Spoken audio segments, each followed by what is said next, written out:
It's Grand Island Town Supervisor Nate McMurray, and I'm here to talk about everyone's least favorite subject, taxes. Now, I can't cover everything here, but I want to cover the basics. And the best way to do that is to talk about your house and your household finances. Everyone has a budget. Now, we have different budgets for different things, like food. Maybe you have a pet, maybe you're saving up for a big vacation. If something bad happens, you can't have the budget to go on that vacation. You may have to take a lesser vacation, which still might be a good vacation, but not the vacation you planned. But you can mix money and share money between the different accounts. The town of Grand Island is similar. It's very similar, but there's some big differences that I want to explain. There's 7 different funds in the town of Grand Island.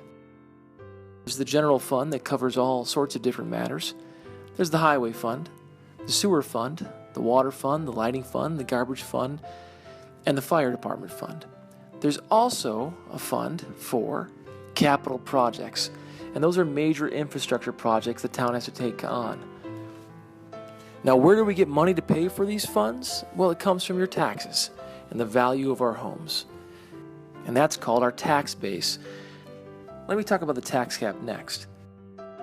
Now, Governor Cuomo has imposed a tax cap on all towns, cities, and villages in New York State.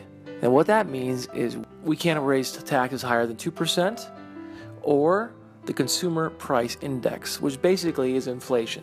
The reason Governor Cuomo is doing this is a good reason. He's trying to force towns like ours to save money and consolidate.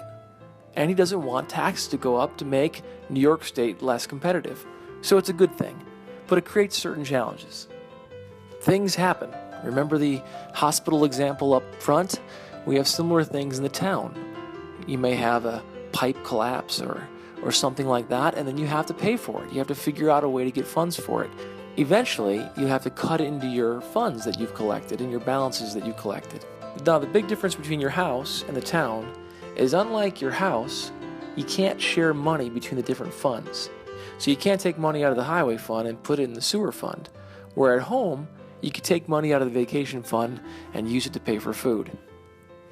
Why can't you do that? Well, simply put, it's against the law. This is where we have a bit of a problem on Grand Island, because all of our funds are healthy. We have good balances in each of them. But one fund is not so healthy, and that's the sewer fund. Now, the sewer fund isn't healthy because we are under orders from the DEC to fix our sewer infrastructure. They want less wastewater going into the river, which is also a good thing, but it puts us in a bit of a dilemma.